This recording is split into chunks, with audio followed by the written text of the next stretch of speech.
my computer and to get this party started. So with that, my name is Melissa Wiegel, direct to Kashawn Monteith and the Linwood Watkins Hierarchy Organization. Keith Fonseca, to give this man a little street cred, he just shared with us, he's just under the, I think it was 350 or 315. I couldn't hear you, Keith. In terms of, I'd rather you said 50, but it was 315. I thought it was. He's at the $315,000 APV mark on his own pen. So that is not including, I don't believe, his organization. That's his sole pen that he has written for the year. And he has done, I think, almost 100% of this via Zoom meetings. I mean, I'm sure you've had a few random in-persons, but almost 100% of that has been done via Zoom. His entire master organization, along with Ryan Federico, is just on the brink of hitting their $1 million mark. So they're going to be hitting that. They just started this 2 years ago. You're going to get to hear Keith's story. But they've accomplished a lot of this basically in about the last 12 to 18 months. So they are on a very hot and fast and quick paced run. Keith does a lot of amazing things for Symmetry in general. He does a ton of debt-free life. He's hosted our conference. He's an MC. He's a DJ. He's kind of the jack of all trades, and he does all facets extremely well, right? And he looks really intelligent with glasses on, so we like to see that look. He has a ton of fun and likes to get stuff done. And he was more than willing to share and pour into all of our organizations today. So you'll see on the right-hand side, he has posted several different items in the chat. So if you want to scroll up, make sure to copy those 4 links. And then I did already post in our Slack under general announcements, and he emailed it to Kia, but I posted under the general announcements his new or his version of the script. I think it's Ryan Federico's version of the Zoom phone script. So just make sure to be looking out for those. And this is going to be recorded, and I will post that as well in Slack. And so we just want to say with a full heart of gratitude, Keith, we're extremely elated to have you on our call. We love your energy. We love you. And you almost don't even need an introduction because everybody knows you. They've seen you on the national call. He's one of our biggest debt-free life writers. So we're just really appreciative of you being on the call, Keith. And I look forward to hearing from you. So I'll give it to you, buddy. Thank you so much, Melissa. Thank you, everybody, for being here. I know Kia said I'm going to have a lot to teach you. I don't know that I'll have a lot to teach you, but I'll certainly share with you the Symmetry system that has helped me get to where I'm at. My name is Keith Fonseca, direct to my best friend and business partner, Ryan Federico. I'm so grateful to be partnered up with someone I know who would show up anywhere, anytime for me. And I'm so grateful to be at Symmetry Financial Group. Many of you have heard my story. I went on the national call and talked a little bit about I have no business being at Symmetry. There was a time where I had no business being anywhere, and certainly that has turned around since I've come to Symmetry. You may have heard Ryan mention that, and I'm so blessed and grateful that he said this, that I'm all the proof he'll ever need that this thing works. And we'll get into why he said that. But there's a couple of things I want to do first and touch on. First of all, forgive me if we're going to try to stick to 60 minutes. If we do slide across it, it's only because I love doing this. And I would rather nobody left this meeting feeling like they didn't take something away or that you couldn't be any better at this business with Zoom. So the first thing I want to jump into is there's a number of people on this call that mean so much to me, both at Symmetry and personally. It'll be challenging for me to name names, but I'd be remiss if I didn't say thank you to Kia Bailey for this invite and for this opportunity.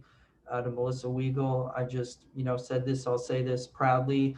Outside of Ryan Federico and Edward Pritchett, I don't think there's anybody at Symmetry who's taught me more about being a professional at Symmetry than Melissa Wiegel, and I'm super grateful to have her mentorship.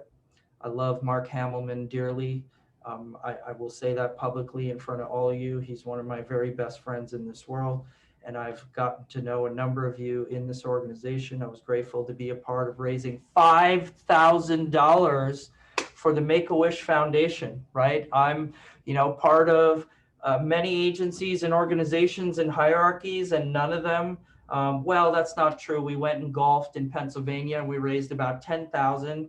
So, but for that group in that room to put together $5,000 for that little girl who came that day, and that organization was truly, truly special. If I don't remember anything about that conference, it was that moment when she stood on stage and tears rolled down her face. And so before we really get into the material, I want to do a little exercise here. I'm going to play a video. It is from Brian Delaney. It is from my Facebook page. So if you see anything from my Facebook, just ignore it. It's your hallucination. Can you see that properly, Melissa? All right, let me just check and make sure I did the sound. Nope. All right, 5-minute video from Brian Delaney. Here we go.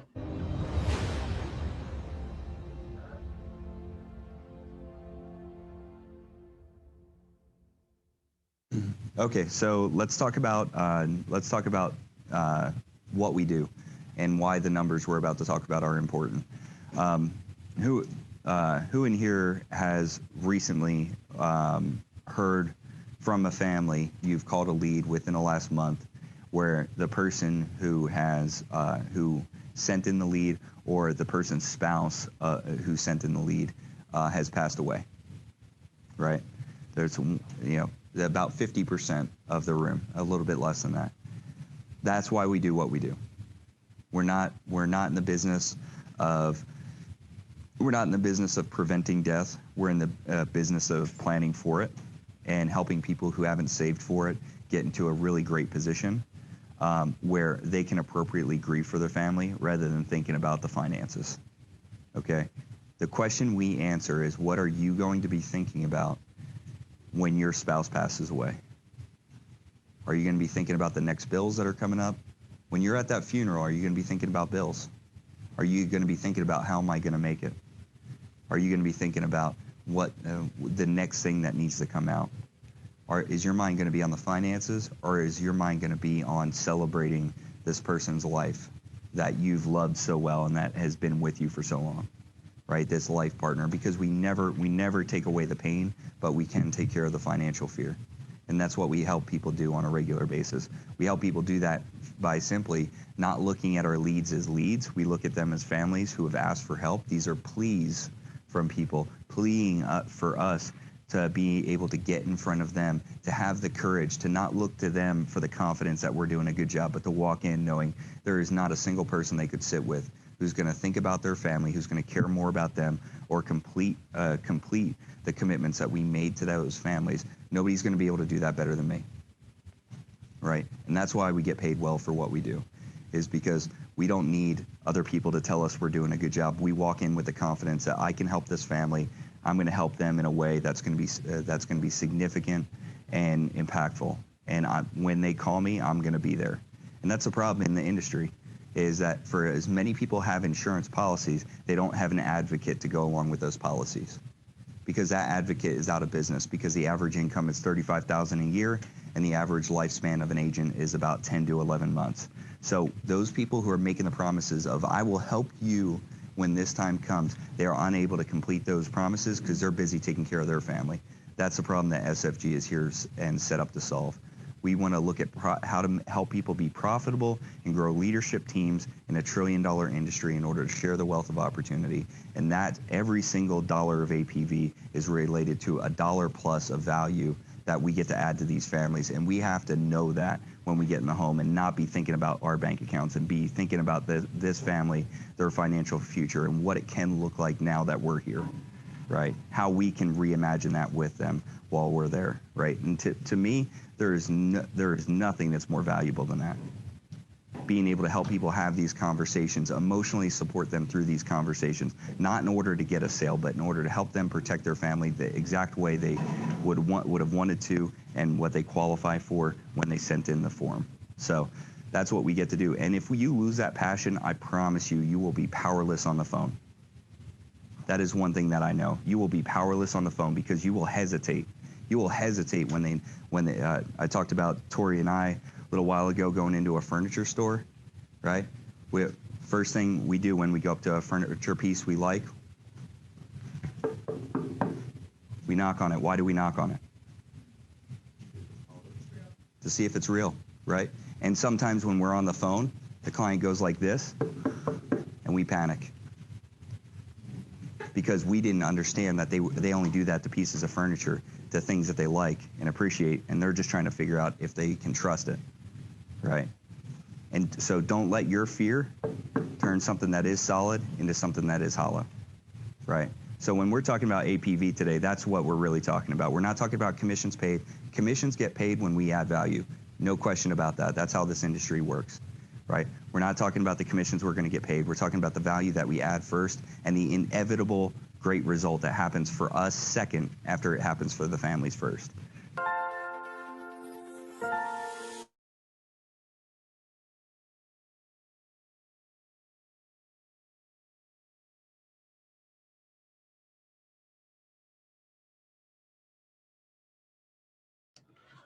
Okay.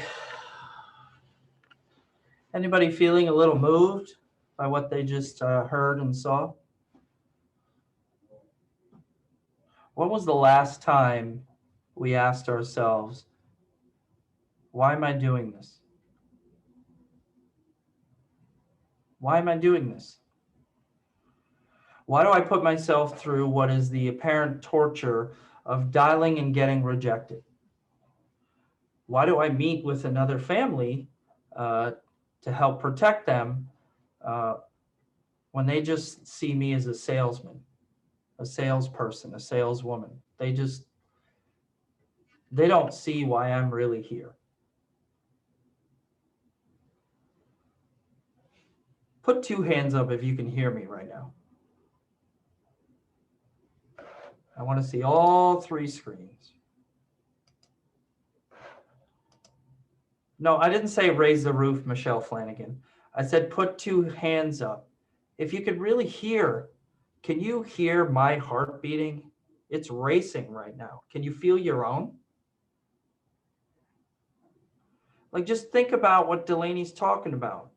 Somebody today is going, you can put your hands down. Someone today is going to, oh, wow, this is like recess. Put your hands up. I didn't say Simon Says. Someone today is going to lose their best friend. Maybe it's you. Just stop and think about that. Now, how many of you right now realize that we're on video and we're not sitting together? Right? You realize that, but do you feel different? Like, can you feel what I'm talking about? Do you feel a little bit emotionally moved about the topic and the reason that you're here? What about uncomfortable silence?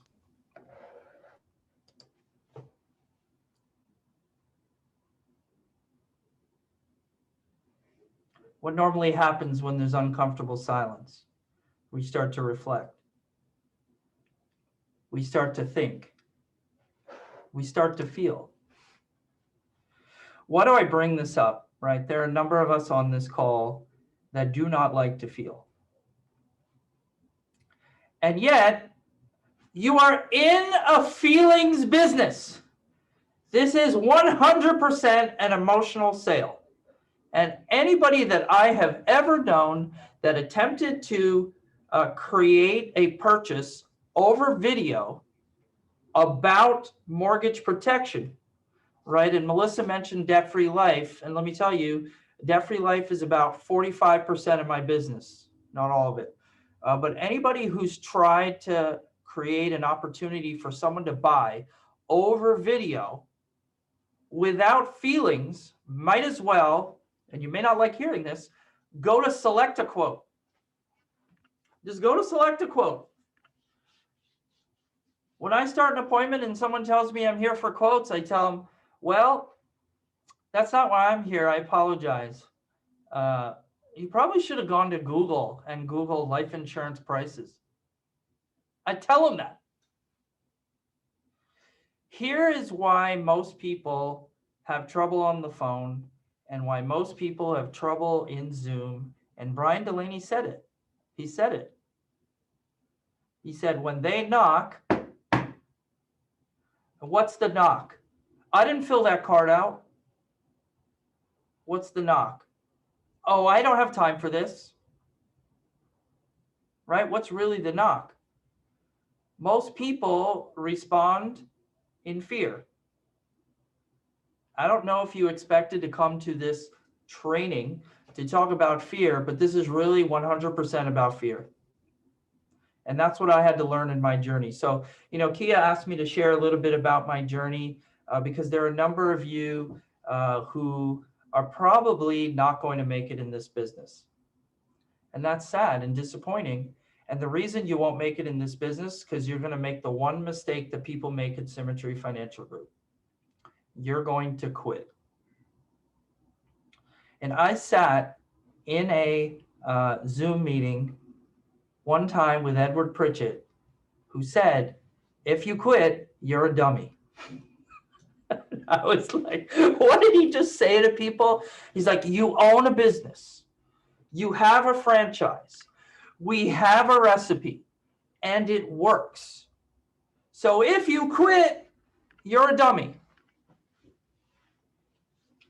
Now, I don't personally care to call anyone personally a dummy, but just so I'm clear, don't be a dummy. Don't quit. Do not quit. That's the one mistake you can make. And there are all kinds of reasons that we go there. And typically it's, I don't have money for leads. The leads don't work. My mentor's not calling me. My team is terrible. Name them. So here's my quick story. In 2016, I was sitting in a chair in my $2,000 a month apartment in Southern California.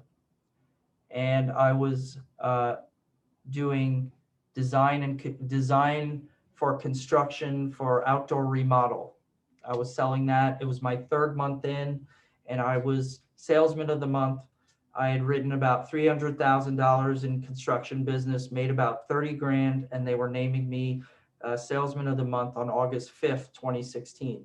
And I was sitting in my ottoman, just waiting for my appointment.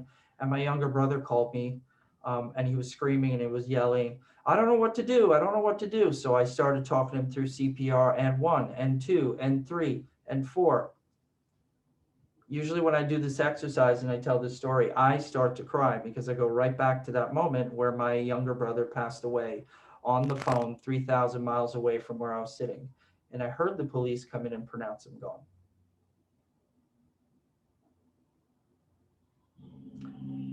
I tell that story on every appointment. So after that happened, he left me some money. We found Symmetry Financial Group and we started. And in my first 9 months or so, I really didn't do much of anything. I just kind of pretended to recruit. Really what I did was play 3 hours of basketball a day and hang out in my apartment. That was it. And so then I realized I wasn't being a leader, I wasn't being an example, and I was going to run out of money.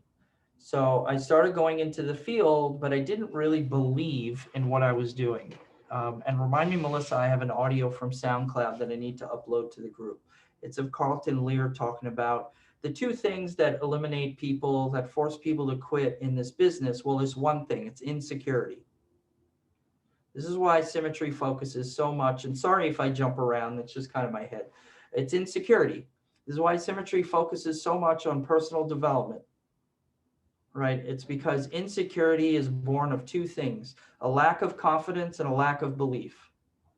If I am not confident enough and I don't believe, right, then I'm insecure. And if I'm insecure, the second you knock on me and you don't trust me or don't believe me, I run. in fear.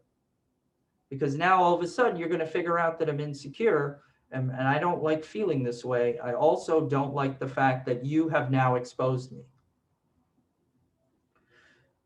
So I tell that story on every Zoom because it's an emotional time. And I do what Casey Watkins says, let the silence do the work. Let the silence do the work. I do this thing called a pregnant pause. Notice how I keep doing it. And every time I do it, I can see the screen of people looking back at me like, what's he going to say next? And I can see you like sort of being engaged. And then there are some of you I can see that are doing other work while we're doing this, not particularly listening. And I would, and some of you are not on video. And I would suggest if you plan on being good at Zoom and engaging with other folks, then you should practice every time you're on Zoom engaging with other folks. And that does not come with not being on video or doing other things while we're on video, right? Just keep in mind, I just told you my brother died. Wrecked my world. And some of you are typing away, doing other shit.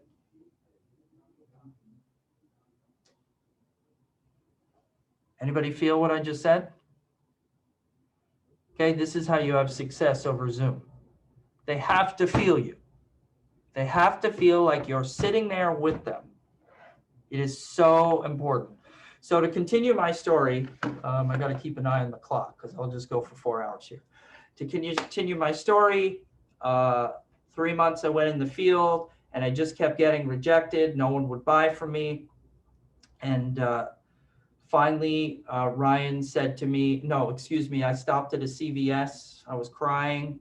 I called Ryan. I said, I quit this business. It's just not for me. I give up. And Ryan, like a good friend, said to me, it's okay. You can quit. I love you no matter what. But I believe you can be the #1 writer at Symmetry Financial Group. That's what he told me. And I was like, hey, man, did you just hear what I just said? I quit. He was like, yeah, I heard you. I believe you can be the #1 writer at Symmetry Financial Group. Now, let this be recorded. I believe that I am sitting amongst the #1 writer at Symmetry Financial Group next year. And it's not me. There's somebody on this call, in this video, who can be #1 next year. But you can't quit.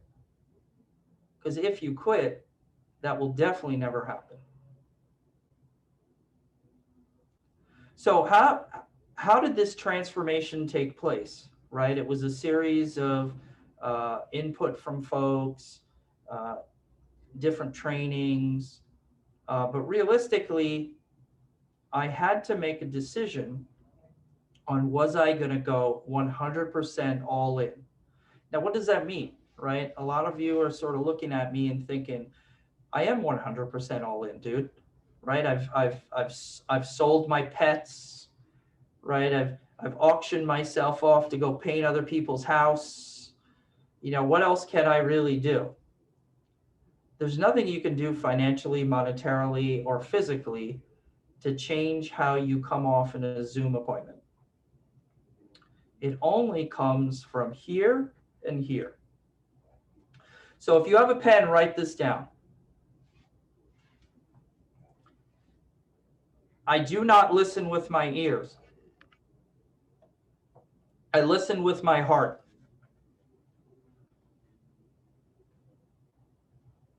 I do not listen with my ears. I listen with my heart. If you don't feel connected to them, they will not feel connected to you. That is extremely important. And if you are not attempting to connect with them, then you might as well just end the Zoom and not even bother, or just get there, present prices 2 minutes later, have them tell you they need to think about it, and then take off. Now, if you want strategies on how to ask for the business and get them to engage with that, no problem. We've posted the training that Ryan and I did in the chat box there. It's on Vimeo. You can go watch it. It's about an hour long. It's called Asking for the Business 6 or More Times. And it works. And the #1 thing that comes out of that is called assumption. Assumption, right? I assume that Brooke Lerner is writing this so vehemently that she's going to remember this and go back over her notes. Look at that, beautiful. I assume those of you that are listening and paying attention are going to go back over this vehemently and remember the notes. What is a way to get better at assumption? What is a way to get better at vulnerability and connection? Well, if you haven't picked up Miranda Martin's book, The Ultimate Sales Training Guide, written by a Symmetry partner for Symmetry people, she says in there, you remember 5% of what you hear. Then it goes, and the bottom one is you remember 90% of what you teach. So I know in the Wiegel organization, we have accountability partners. I'm sure we do something in the Bailey organization. Start looking up the info to teach it. Start teaching family members how to connect with you. Start teaching accountability partners how you're feeling over Zoom, right? So I've been talking about vulnerability. I would say the godmother of vulnerability is this woman named Brené Brown. Read her books. Daring Greatly is one of my personal favorites, reading it now. And she just put an article out in Forbes talking about how people don't connect on Zoom. So we're going to do a little exercise that Brené Brown suggested. I want you right now in the chat box to type 2 words that describe how you're feeling. Not what you're doing, not what you're thinking. You cannot use the word like something. It has to actually be a feeling, right? I'm feeling hungry and cold, motivated, excited, pumped, encouraged, involved, engaged, active. Good. Send them in.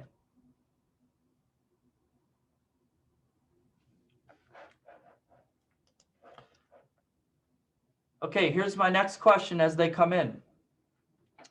How many of you, when you typed those feelings, were concerned that someone was going to read it? Right? Just think about that. Is this truly Tim B. Croft? Can you unmute, Tim? Yeah. There you are. Hey, buddy. What did you type in? Motivated and anxious. Who are you direct to? Melanie Ray. Who's she direct to? Keith Bailey. So you're in the Bailey organization. Welcome, Tim. Do you know why I picked you? New, and I didn't have my video on before. I didn't notice. Good. There's three pages of people, so I can't tell whose video is not on. Although I saw Alyssa Gonzalez with her video off, and I was like, this can't happen. Come on now. I love Alyssa. I picked you, Tim, because you wrote you were motivated and anxious. First thing, I want to thank you for being honest. There are a ton of people who wrote in the box and were not being honest. They just wrote stuff they think I want to hear, they think everybody wants to hear, right? Right now, I'm feeling inadequate.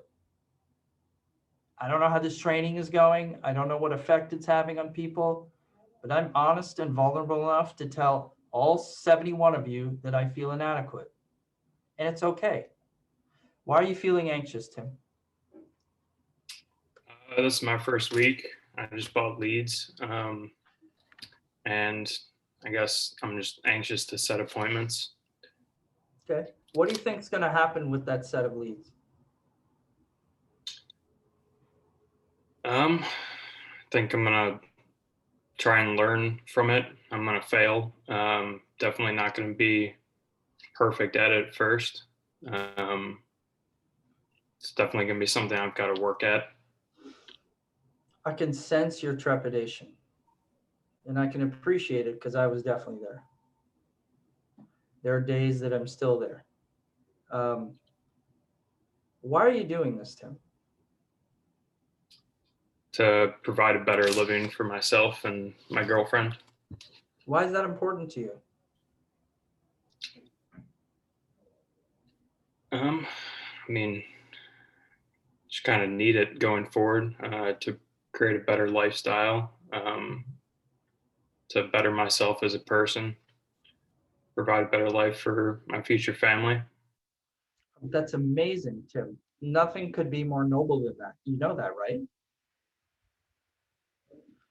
Now, let me ask you this. If you don't make the dials and you don't get active, do you think your family will be able to support itself without you, without that? No, So we should probably get active and make the dials, right? definitely. Okay. Thank you for participating, Tim. Yep. Shake your hands if you appreciate Tim's honesty and vulnerability, please. You see everybody, Tim? Yep. You've been here a week and you're loved already, bro. You know that, right? Yeah. I'm going to personally give you my phone number. I'm not giving it to everybody, but I'm going to give it to you just for participating. Let's work together. Sounds good. All right, man. I love that smile too. Okay. I'm not sure if you guys, thank you, Tim. I'm not sure if you guys understood what just happened there, right? Couple of things. First, we got to connect. I feel like Tim and I are best friends now. And just by watching, I don't know if you felt the closeness of that conversation. Secondly, getting back into assumption, right? I'm going to assume that Tim's going to answer my questions honestly, and I'm not going to run from the fear of asking him hard questions. Because I don't know if anybody could sense Tim was a little bit on the spot, a little bit nervous. He openly said that. And those questions were challenging. He doesn't know any of you. And I just asked him some pretty challenging questions about the most important thing in his life. So I'm going to show you how to sell mortgage protection in 3 questions. Everybody ready?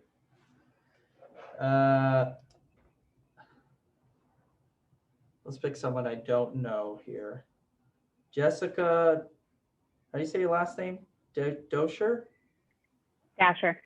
Dasher. Hi, welcome. Dasher. Nice to meet you. Kind of like the reindeer, but spelled differently. Oh, Dasher. Dasher. I apologize. That's okay. Here in New Jersey, we pronounce Dasher as Roher.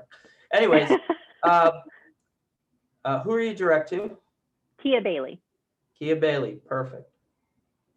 So let me ask you a question. Like, let's pretend you're my client. We've booked a mortgage protection appointment, and here you are on Zoom, right? We're going to back up to the show up rate in a second, but let's pretend you're here on Zoom. Hi, Jessica. Nice to meet you. I'm Keith. Really excited. Thank you for coming to this meeting. How are you doing today? I'm good. How are you? I'm okay. It's like raining on and off every day here in New Jersey. It's really like pissing me off, to be honest with you, because I want to like feel excited with the sunshine and I just can't. Where do you live? I live in Wisconsin, and I travel out to New Jersey quite often, and Really? I love it out there. The East What Coast part? is my favorite. Califon, which is just west of Newark a little bit, like 30, 40 minutes. 30, 40 minutes west of Newark? You're like in another state. Yeah, I know. You could be in No, Pennsylvania. I'm totally out in the country. Yeah, and I love Pennsylvania as well. Really? Why? Yeah. I honestly think that it's a beautiful state. I have traveled pretty much all of Pennsylvania, and truth be told, I plan on moving out east when my kids are out of school. Oh, wonderful. How old are your kids? 17, 14, 11, or 12 and 9. Goodness gracious. You have a shotgun for that many teenagers? I was actually a surrogate, so that's part of the reason why I travel out to New Jersey quite often, is because I carried twins and they live out there. So my kids and I spend their birthdays with them every year. Like, I really, really love it out east. Amazing. Absolutely amazing. Anybody see what's going on right now? Engaging in conversation, getting to know somebody, connecting. which You're is something smiling. that I love. You're smiling. Yeah. When I picked you, you're like, what is about to happen? Okay. You here we never know go. what's going to happen when you're put on the spot, but Yeah. Just imagine you're that client that comes to the meeting. They feel on the spot every single time. And so it's our job to deconstruct that moment very quickly, bring it from here to here. And it's done through questions of engagement, which most of us are afraid to do because we fear that the other person's going to say something like, why would you ask me that? How dare you dive into my personal business? I mean, you just told me that you carry surrogate twins. It doesn't get any more personal than that. And I'm sure it was very personal for you. So here's my first question to you. When you, listen, we sent you a card, you filled it out, right? You gave us some medical sort of info. We called you, we confirmed that. We made this appointment and here you are. And thank you for being here. Let me ask you this. When you did all that, right, you filled out the card, and you're here now, what is your goal of, what's your goal for this appointment? I want to make sure that if I pass away unexpectedly, that my finances are taken care of, you know, an outstanding mortgage or anything like that, so that my family is taken care of, that I don't have to worry about if I'm gone, what they're going to do. You know, will they have to hurry up and sell my estate and worry about any unpaid bills to take care of? So I want to make sure that they're set and protected. So you want to make sure your family's set and protected. Sounds like there would be a lot to handle if something happened to you, right? Is that kind of, if I hear you correctly? Okay, Correct. cool. Why? I mean, why is that important to you? Because I don't want that to be a burden on my family. You know, I don't want them to have to worry about that and think about it, what they're going to do. You know, who has to be paid, you know, who's the mortgage through, who's this through, who's that through, and just to not have to worry about that.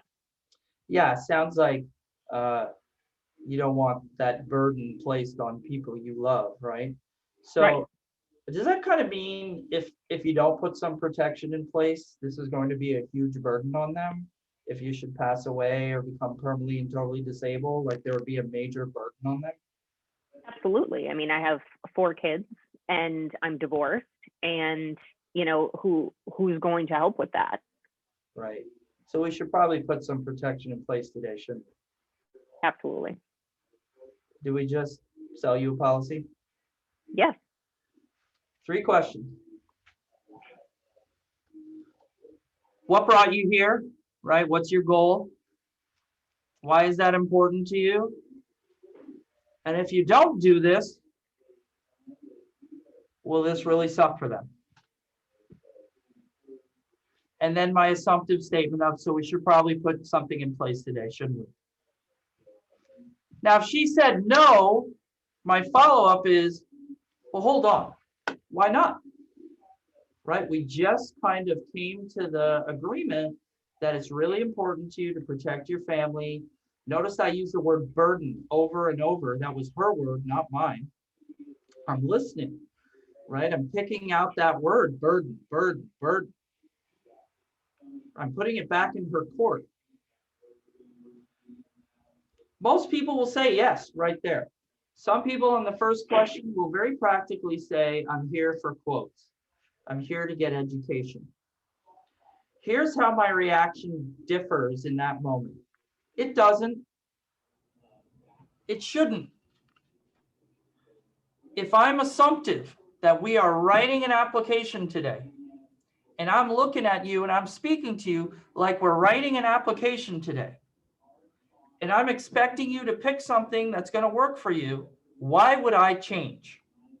Why on earth would I change in that moment? Right? Todd Keeley, is that how you say your last name? Kaylee. Kaylee. I'm just going to butcher everyone's last name. Please just call me Franzusco or something, whatever you want. All right, my man Todd, if you wouldn't mind, tell me you're just here for information. You just want to get some quotes. Is that okay? Yeah, that's fine. Okay, Todd, By the way, who are you direct to? Jamie Bandos and Kia Bailey. There's 71 people on this call, and all 3 people I've picked are in the Kia Bailey organization. I'm kind of happy about that, actually. I'm sensing favoritism. I'm tired of you Wiegel folks and people who shouldn't be speaking and jumping in. Thank you. All right, Todd, here we go. You're going to tell me that all you want is quotes and education, okay? So Todd, we sent you all the stuff. You did this, you did that, like I did earlier. Tell me, what's your goal for this appointment? I just want quotes and information. Okay. Help me understand that, Todd. You're here meeting with me on Zoom, right? Why do you just want quotes and information? Because I just want to know how much it's going to cost me. Absolutely, Todd. That's exactly why I'm here. Let me tell you something. If you went and Googled life insurance prices, do you know how many different things you would get? It is so challenging to find a program that is curated by an advocate for your family. And that's what I'm going to do. Is it important to you to get your family covered? Yeah, sure. Why is that important to you? Because I care about them. I want to be able to take care of them. So does that mean you feel like if you didn't get coverage for them, even today, that they wouldn't be protected? Good possibility, yes. Is it a possibility? Do you have other plans, Todd?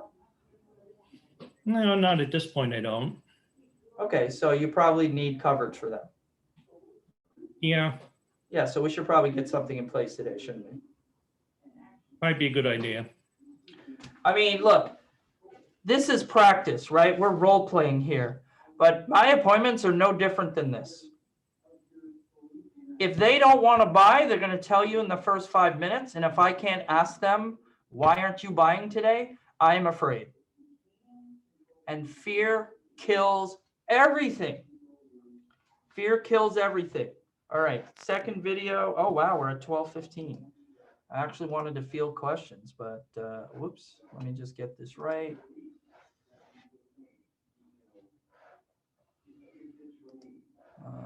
Yeah, okay.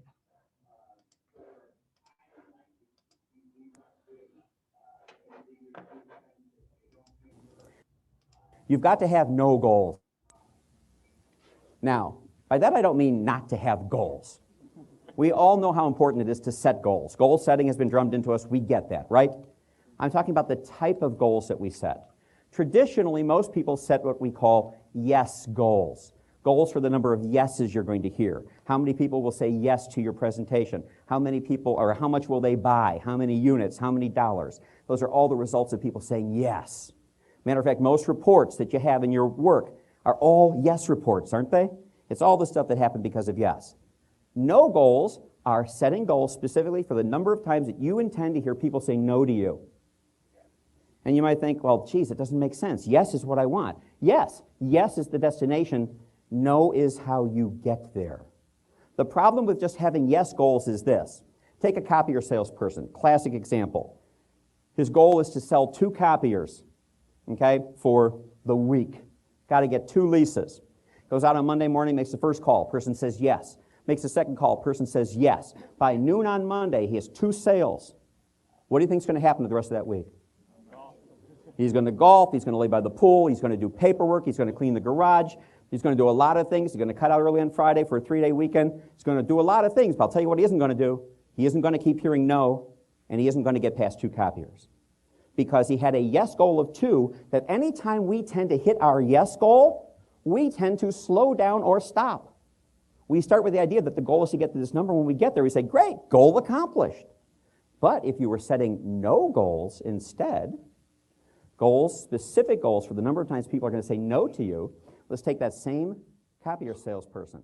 Let's say he had a goal. Your emotional reaction to yes and no needs to be of equal intensity.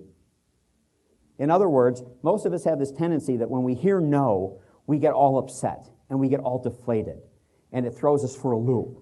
and we go have a quart of Haagen-Dazs, or, climb in the corner, whatever it is. And then we get a yes, and what do? We're happy, and we celebrate, and we high-five, and we're all jazzed. That emotional swing is a problem. Because if you have a negative reaction to no and a positive reaction to yes, then you're going to be back with the old model, aren't you? Trying to always go for yes and trying to avoid no. If you can get a positive reaction to no and not let it affect you, so that every time you hear no, you go, okay, another no, another no, another no, the yeses are coming, right? Then eventually the yeses happen, and instead of celebrating, you go, great, got a yes, got to keep going for no, going for no, going for no. In other words, this emotional roller coaster. And if you think of it in this terms, what's the shortest distance between 2 points? Straight line. What's the shortest distance between you and success? Straight line. It is not on an emotional roller coaster. It is on an even-keeled emotional reaction. You want to keep an even emotional reaction. The goal here, ideally, is to have all of your emotional reactions, yes and no, to be in what we call... Here's some selling statistics that you have to be aware of, that you must know. 44% of people give up after hearing one no. 22% more give up after the second no. 14% more give up after the third no. 12% more give up after the fourth no. That means that 92% of all salespeople give up before getting a fifth no from customers, and yet the research project this came from proved that 60% of all customers say no 4 times before they finally say yes. So if most salespeople have quit before the 4th no, it means 92% of people have gone home.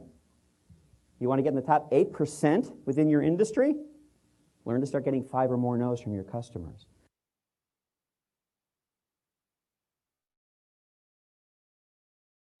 All right, what are some of our takeaways from there? Welcome everybody to the... Whoops, sorry, my thing is still playing. Thank you, everybody. So some of the takeaways, first of all, let's go back to the emotional piece of this, right? How do I sell better on Zoom? There's a couple of things.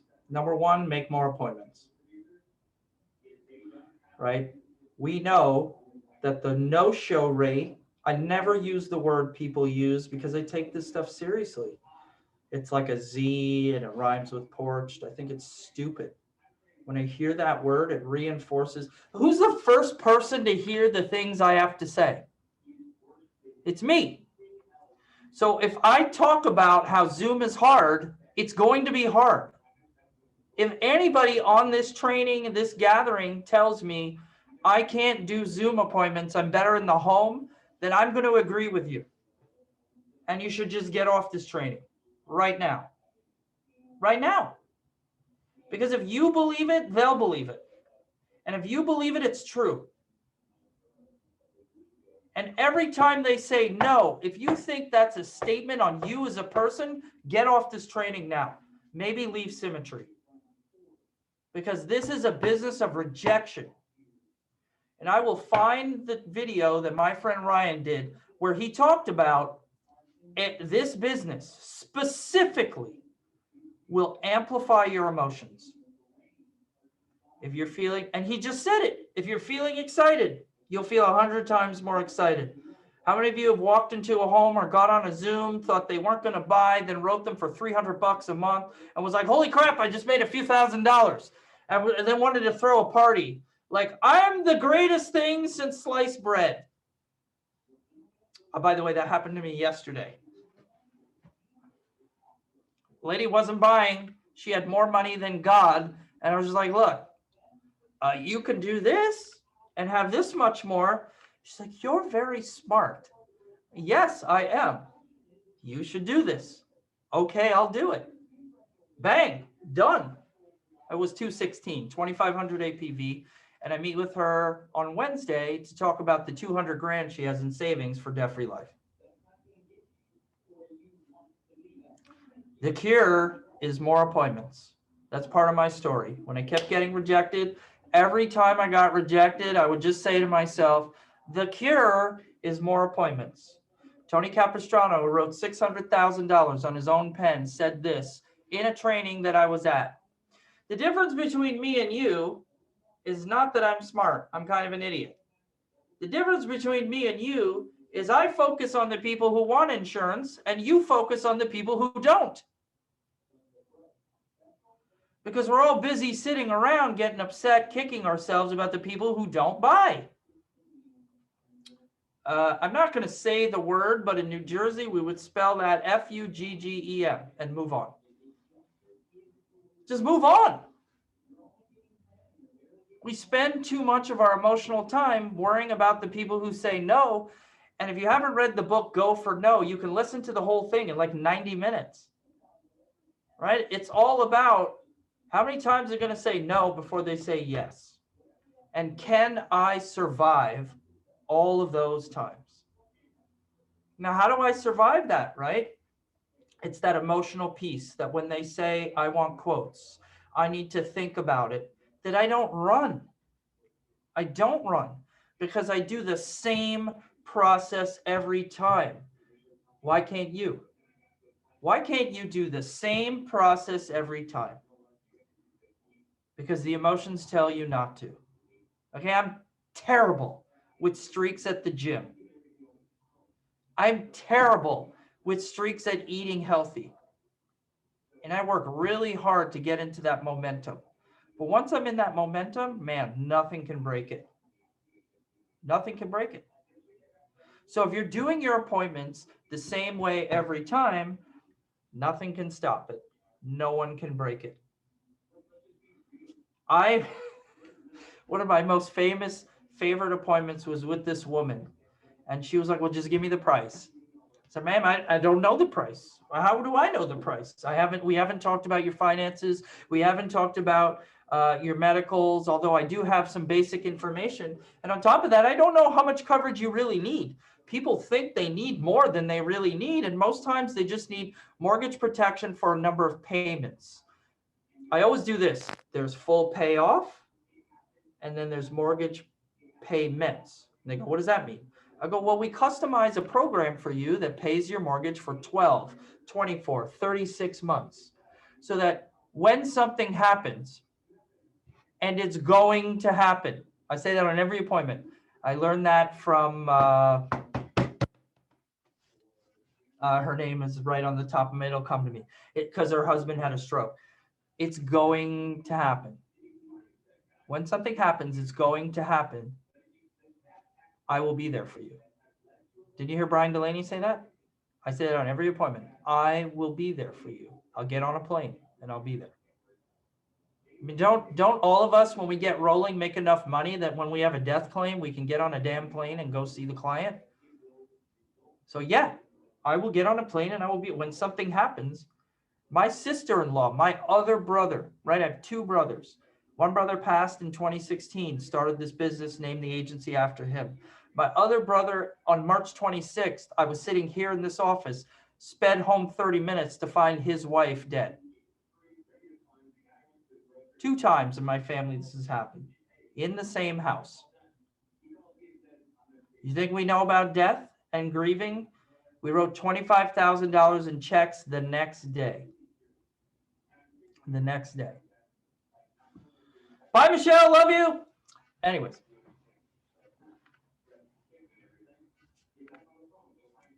You have to believe. And you have to work on self so that when they knock, we just move past it. Okay, one more thing I was asked to cover. So we're going to email you a script that my business partner, Ryan Federico, wrote for the phone. I shared it with the Wiegel organization briefly, and they're all like, oh my God, can I get that script? People were like screenshotting and stuff. And I'm not the super expert at this particularly, right? I've always had challenges with myself of being consistent on the phone, but I've gotten better. And every time I get on the phone, I book the appointment. So I don't know, kind of what's my problem here. It's personal development, right? But I do want to go into it a little bit real quickly. So Connie Furch? Did I say it right? You did. Right on the nose. Number 1, free lunch for me. All right. Connie, can you be the client? Can we role play? I'm going to call you. Sure. Hello, is this Connie? This is Connie. Connie, my name is Keith Fonseca. I'm calling you from the Mortgage Protection Department about your loan with Wells Fargo. Oh, okay, yeah.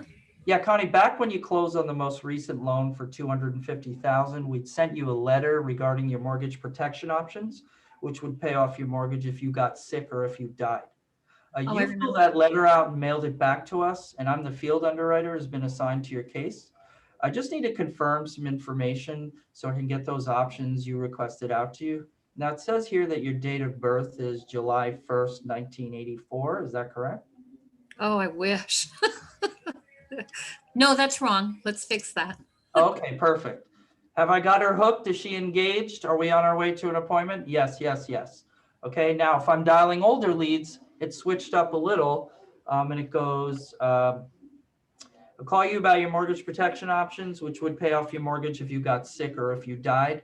You fill that letter out, and I'm calling to update our system. I see here that we assigned you an agent, but I don't have any updates after that. Did you ever meet with that agent, or did we ever get those options you requested out to you? I thought I'd seen something, but I didn't make a contact and I didn't get a contact back. Got it. Got it. Yeah, I do a lot of things from time ago that I forget all the time. No worries. I just need to confirm some information. So it says here that your date of birth is July 1st, 1948. Yes. Okay, perfect. All right, we've got her hooked again. Right now, inside of the 4-page thing that I send you, 70 to 80% of the rejection you're going to get is what? I'm not interested. Okay, so if Connie was to say, I'm not interested, I would say, perfect. That's exactly why I'm calling.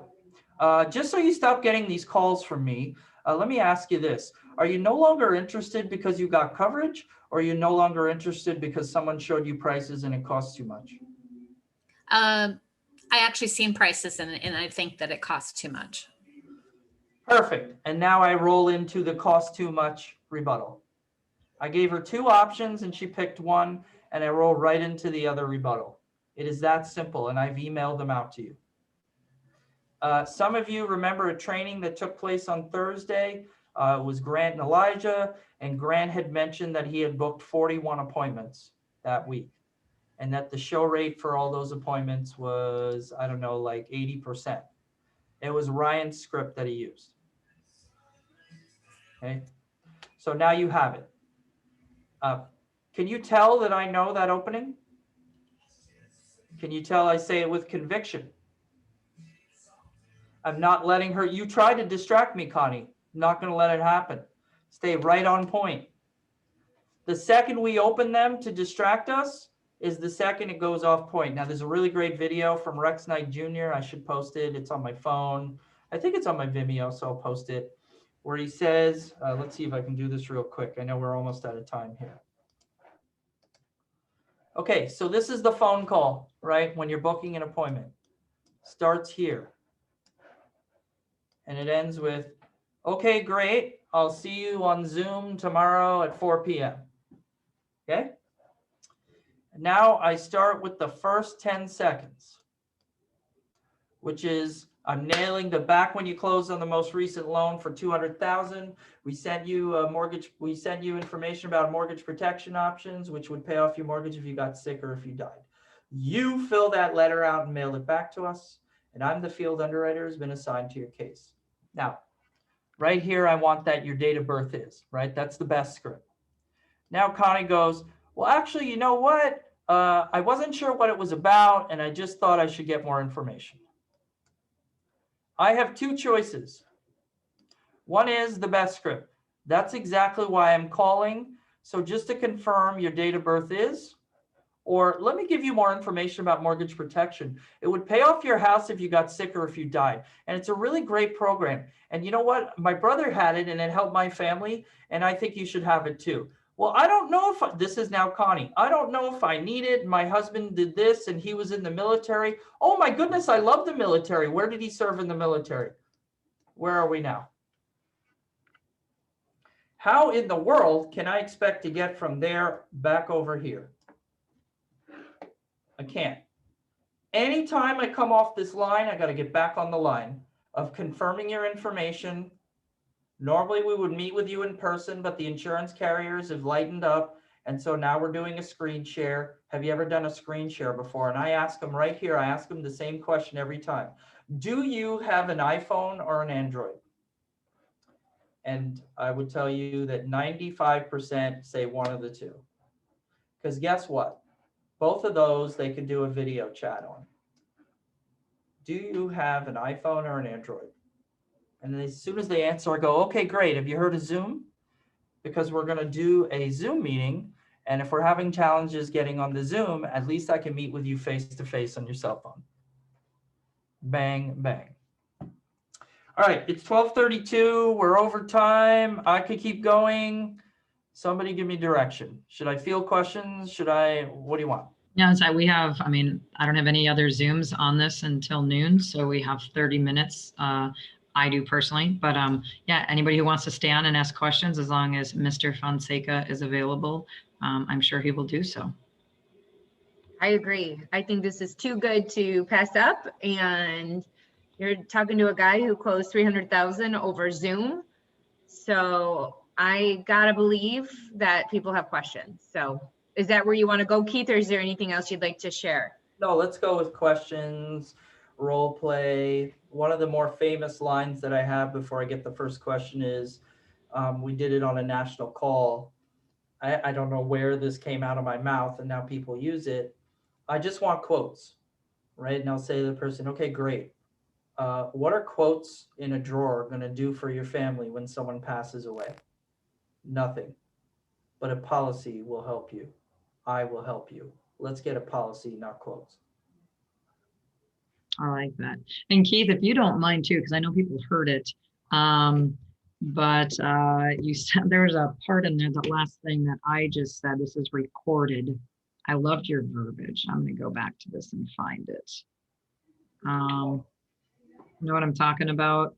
Am I going to be flogged in a public square if I don't do it the same again? No. I just want, because you know, you asked the 3 questions, you have your goals and that, and then you went in, it was like in the middle of your script where you were talking, just trying to think. I can't remember the exact verb. It was so much. Yeah. What was the topic? I don't know. I'm trying to find it. I've been taking all these notes.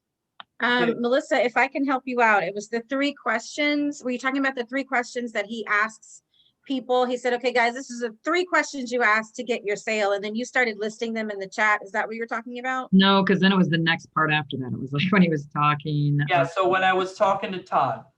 Yeah. Right? Yeah. Todd said he just wants quotes.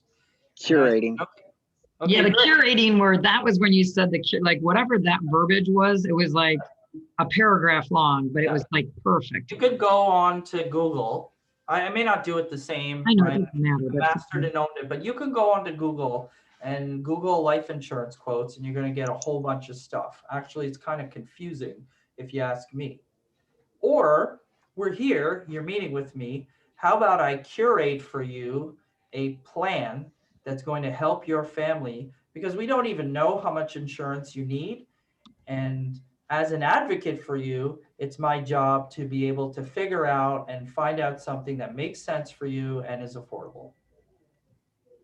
Probably before it was better.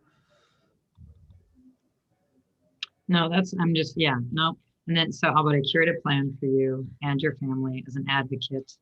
Yeah, I'm just trying to because like the best thief wins here. And if you can just memorize like 4 lines, I'm telling you, this is what I used to do all the time. I would just type things up and memorize them and steal them. And I love that verbiage. It's perfect. Yeah, if when something happens and it's going to happen, was LaShawn Toyer at our altitude conference. She said that in a room, and that thing has made me thousands of dollars just by repeating that. Yeah, I actually had a client say that to me. She's like, it's going to rain, and it's going to rain on all of us. And when it does, I want to be ready.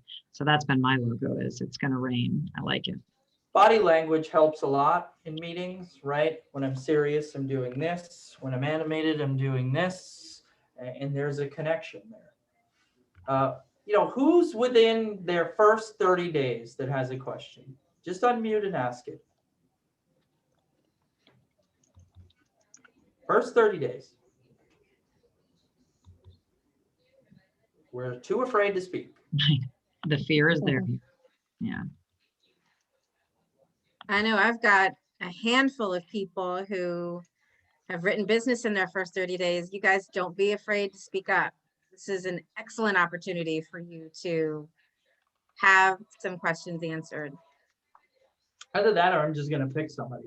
Hey, Keith, I'm not in my first 30 days, but I still would like your opinion on if you get one person there and they're not, the other one's not there and they're not going to show, do you still even start it? Or do you just say, you know what, I'm not going to do it at all? Or do you try and get in place like the wife or the husband and say, I can call back and talk to your wife and try and get her set up, or I'll set you up now? Or do you just say, I'm not going to do it right now because there's only one person? I'm curious how you want to handle that. I haven't had it in a while, but your thoughts. I love that question. Thank you, Kevin, for speaking up.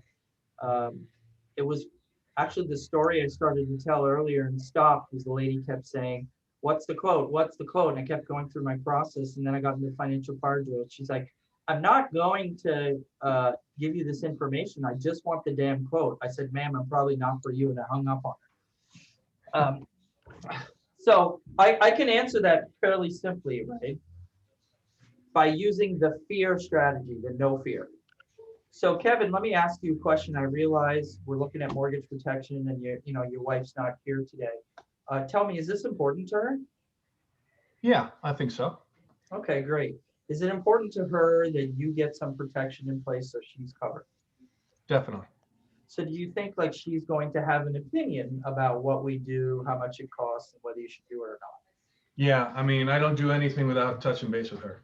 Wonderful. So here's what I think we should do, right? Let me gather some information, and then let's schedule another time when you and your wife can definitely be here, because as we spoke on the phone, when we scheduled this, I asked you, now remember, that's in the chat box, people. I put a video, Miranda Martin, Ben Miller, locking down great appointments. And in there, they use the language, is this a good time for you and your spouse? Not is it. Will you and your spouse definitely be there? Right? So Kevin, when we talked on the phone, you said you and your spouse would be here. And I know, lots of folks, they can't decide. I mean, happy wife, happy life, right? So it'd be tough to make a decision here right now without your wife. So why don't I just gather some info and let's make another appointment to get together when your wife is definitely available. How about, can you just give me the information and I'll touch base with her and then we can get back with you? You could certainly do that. The challenge is I'm sure she has questions, and those questions typically are going to be directed to me, right? I want to be able to answer them as the expert to show up for your family. This is a plan for your family for the next 15, 20, 30 years. We don't want to miss anything, right? So let's get together in another time. Let me gather a few bits of information. I see here I have an opening tomorrow at 5 and 7. Which one works better for you and your wife? I think maybe 7. Got it. Let me ask you one more question, Kevin. Is this really important to you to get this figured out? Yeah. Do you think if you guys didn't have cable and the cable guy said tomorrow from 9 to noon or 1 to 4, you would be home for the cable guy? Would you miss the cable guy? Definitely not. Yeah, most people would not miss the cable guy. Everybody wants to see their sports. But when we're talking about protecting your family for the next 25, 30 years, people are aloof, right, Kevin? Yeah. Give me the time tomorrow that you and your wife are definitely going to be here so I can serve and protect your family. And if we're not going to do that, that's okay. But at least help me help you. Are we going to meet at 5 or are we going to meet at 7 and you and she definitely going to be there? Great. So what information would you grab back from them? I mean, because you're not going to probably your medicals. And I dive into as much of the financial analysis as I could, right? People ask me all the time, how do I flip mortgage protection into debt-free life?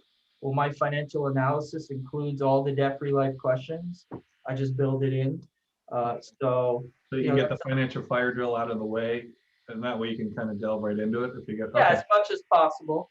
Okay, no, that's a good plan, because that's where I was kind of losing where I should go with it, because I don't want to get a price because you're 80%, they're not going to call you back. I love your demeanor, Kevin. Now speaking directly to you, I love that you have taken this thing by the cojones. And I know in an appointment, if somebody asked me, would Kevin Farrell in an appointment be able to say kind of the things I just did with the kind of bravado of look, if the cable guy was coming, would you be there for the cable guy? Like most of us are afraid to touch that button because that's like a little personal. That's like a, hey, I'm challenging you to admit that you like cable more than your family. But guess what? If I don't do that, are they buying anyways? Will they remember my name 5 minutes from now? No. Or vice versa? So it's just like, do I have the security to ask those questions? Now let's look at top producers like Jeremy Whitaker, right?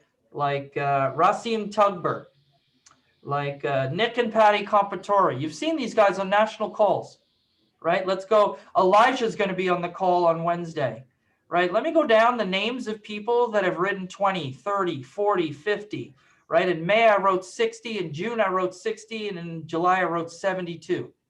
Do you think any of those people I just named would be afraid to say, well, do you think if the cable guy was coming between 9 and 1, you would definitely be there? No.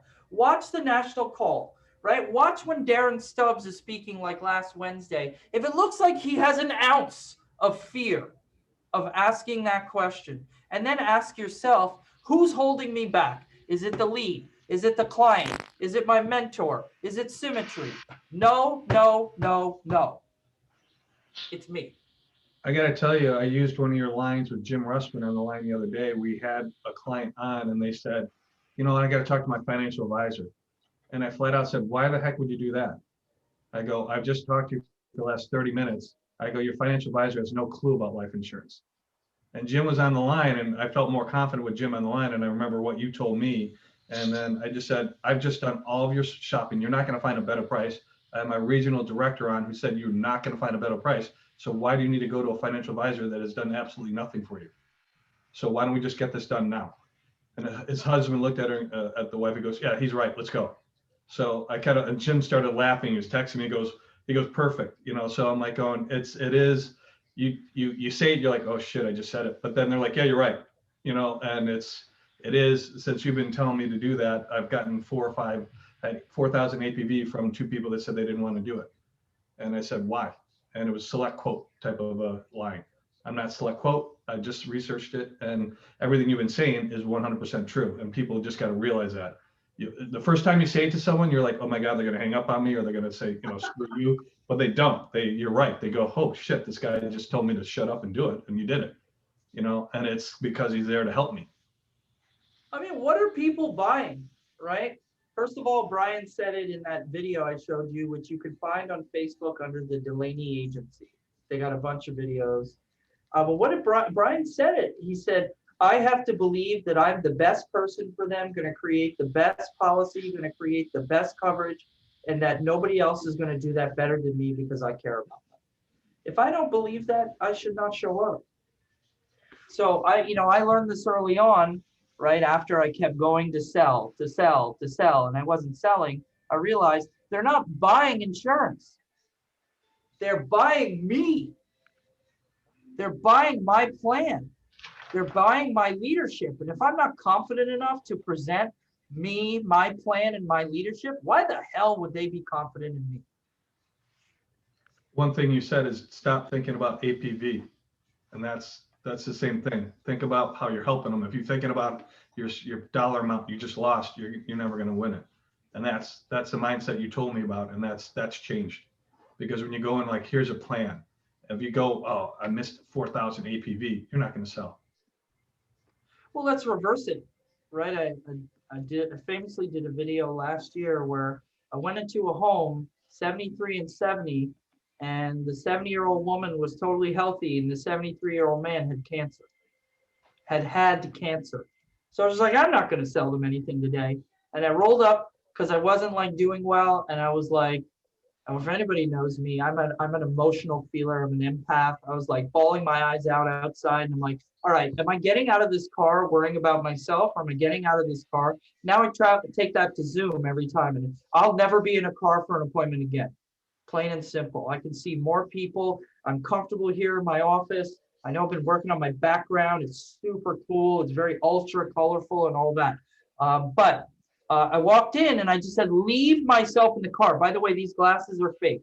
Every pair of glasses I've ever worn are fake. I don't need glasses. But I can put the, well, I mean, these are blue light blocking, but when I put the glasses on, I can be whoever I want.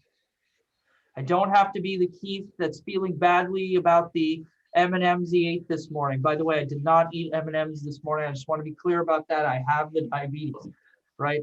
But I can be whoever I want. So I walked in, I was just there for them. And at the end I said, Dan, doesn't it make sense to provide $40,000 for your wife? I forget her name. I know it's $340 a month, but you can afford it. We should do this. And he's like, you know what? You're right. Let's do it. And I walked out of there and I was like, holy shnikes, did that just happen? And I realized he bought me. I could have told him it was $500 a month or whatever it was. He bought me. Now, I'm not being ridiculous, but he bought me. He bought my confidence. Three Musketeers. Thanks, Mark. I mean, he absolutely bought the confidence. So how do I build confidence? Whoops, I think I posted it's on SoundCloud. I put it in there. It's Carlton Lear did a thing. It's the last 4 minutes of that SoundCloud because he was on a different call. But the last 4 minutes he talks about, I'm going to keep it right here, right next to me. Lack of confidence and lack of belief creates insecurity. Commitment to self creates confidence and discipline. So the commitment to myself, doing the things I say I'm going to do, creates confidence. And doing the things I should be doing without anyone telling me to do them creates belief.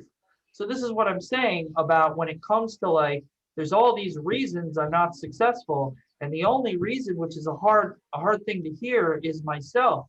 Now, I am a child, I am a person of anxiety and depression and insecurity. So when someone tells me it's on you, I got two choices. It's what Brene Brown calls the vulnerability choice. I can choose to be what's called a Viking or a victim, right? So Vikings run through the world swinging bats, hitting people, like, and they don't even think about their feelings. Forget it. I'm just going to run you over. Victims are like, well, I was talking to another agent the other day, and she was like, well, he doesn't support me. I was like, what does that mean? Well, he doesn't meet me where I'm at. And my question was, why do you need him to? Well, he's my upline, and he's this, and he's that. And I'm like, so does he own your business? No. Does he dictate your activity? No. Does he control your leads? Well, he could, but could you do it without him? Yes. So what are we talking about here? Why are you so hot after someone serving you that you clearly don't like, is never going to change, does not have your best interest in heart? By the way, that exists at Symmetry, people. Right? And I know Karen Reed is on this call. I didn't see if like Jim and Alex were on this call. I know Kia's on this call. Melissa's on this call. Like, you have amazing managers on this call. You are very, very lucky. There are some people that come into Symmetry, their upline tells them something, they're excited, and then they learn who their upline really is.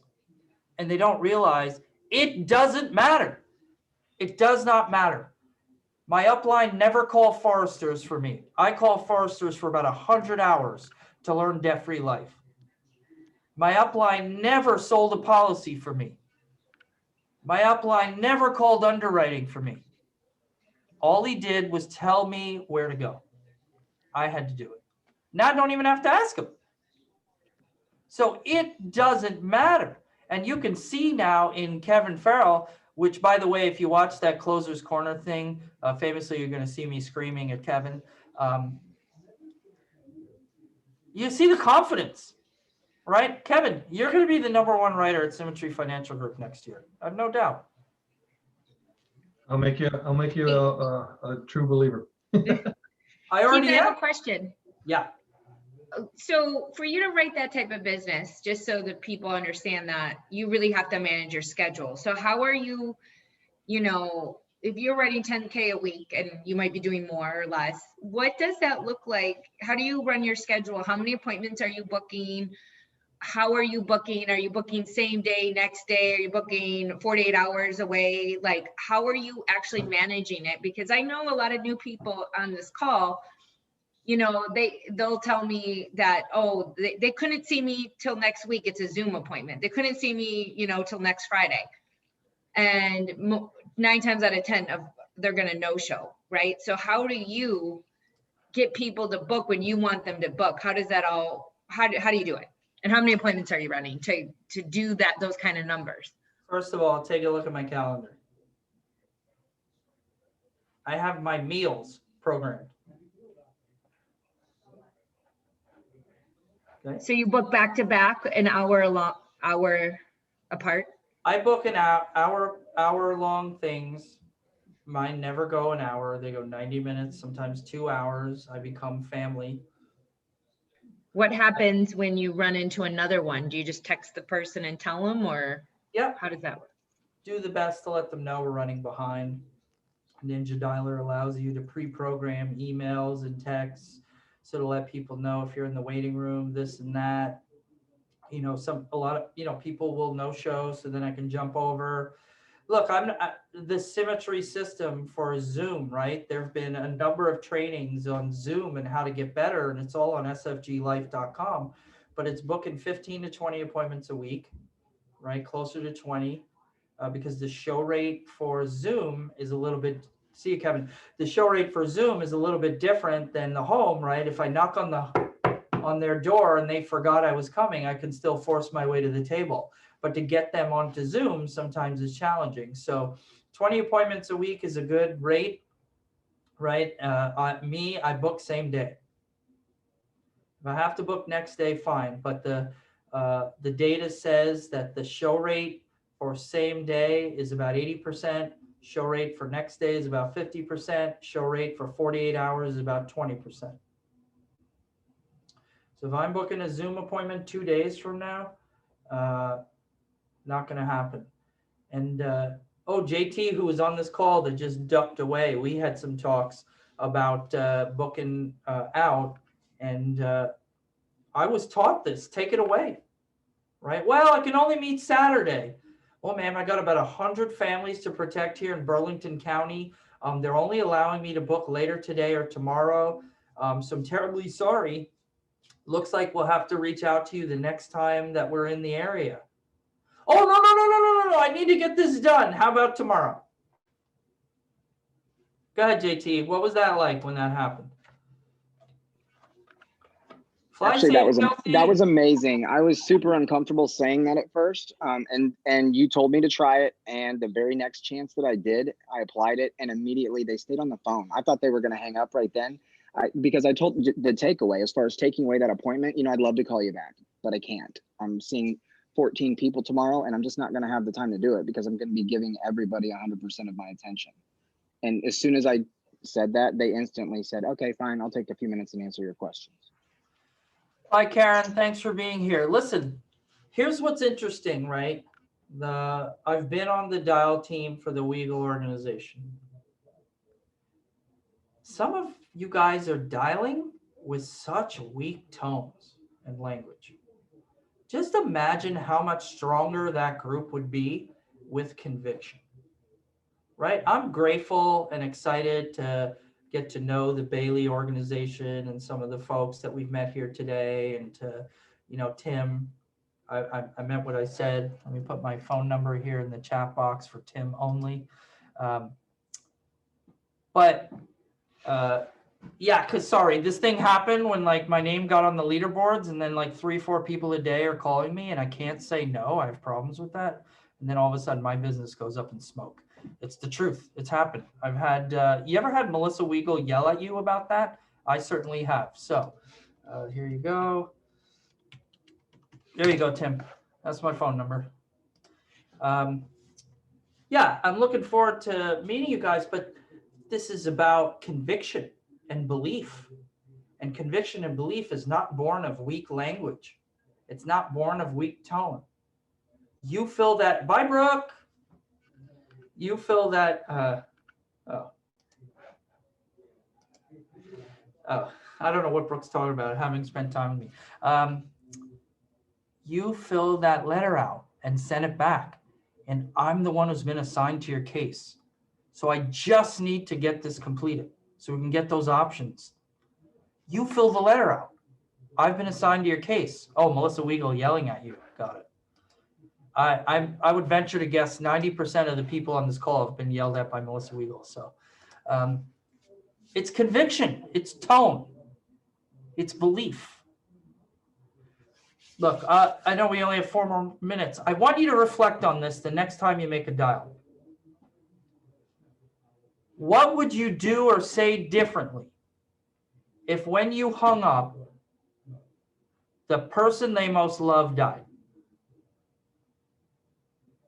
If you knew you had to convince them to meet with you, because if you hung up, the person they most loved was going to die later that day, what would you do or say differently? All right, let's focus on the thing here instead of all chatting about Melissa Wiegel and her tone.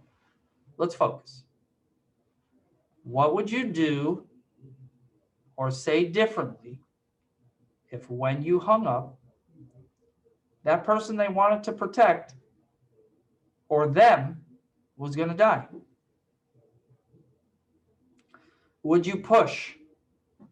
Would you get them to say, I know this is being recorded, don't ever fucking call me again? Would you get them to say that? Why not? Why not? You think that's a bad thing? That's not a bad thing. That means I've done all I can for you. It's not a bad thing. It's a good thing. All right, now consider this. What would you do or say differently if when you hung up, the person you loved the most was going to die?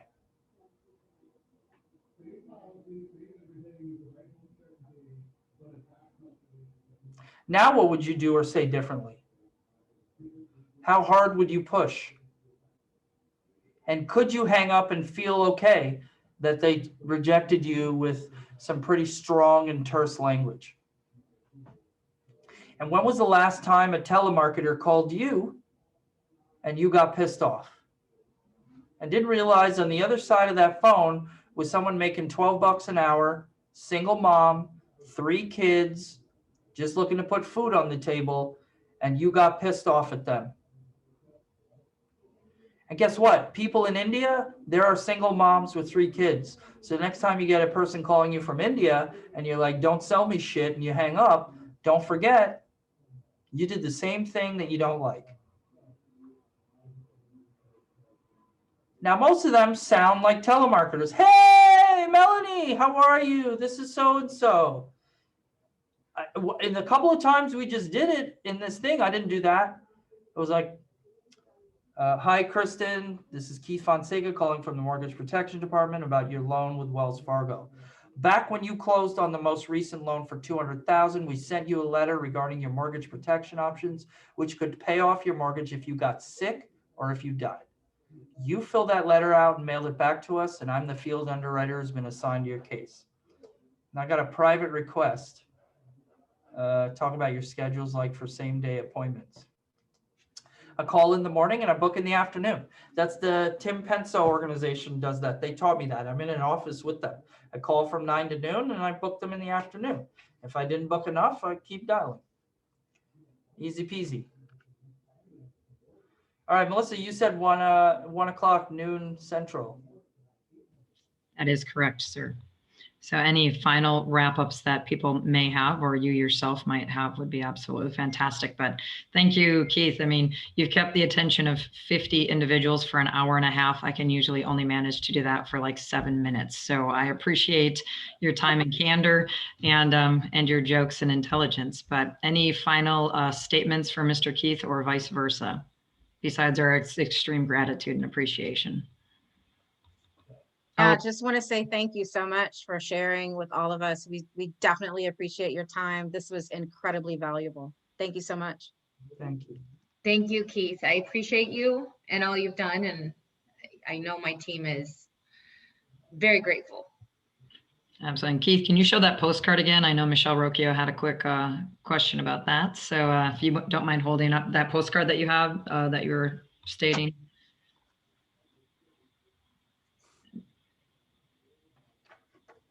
Can you see that, Michelle? He'll hold it up. If people want to take a screenshot of that, then you can just take that quick. Thank you so much. Hopefully that gave them enough time. This is about dialing. What's in front of me is hard, and I can do hard things. Thank you. Yeah, thanks, Michelle. Thanks for reminding us. So, okay, well, I'm gonna hit pause on the recording. Thank you all for being on, and a special thank you, obviously,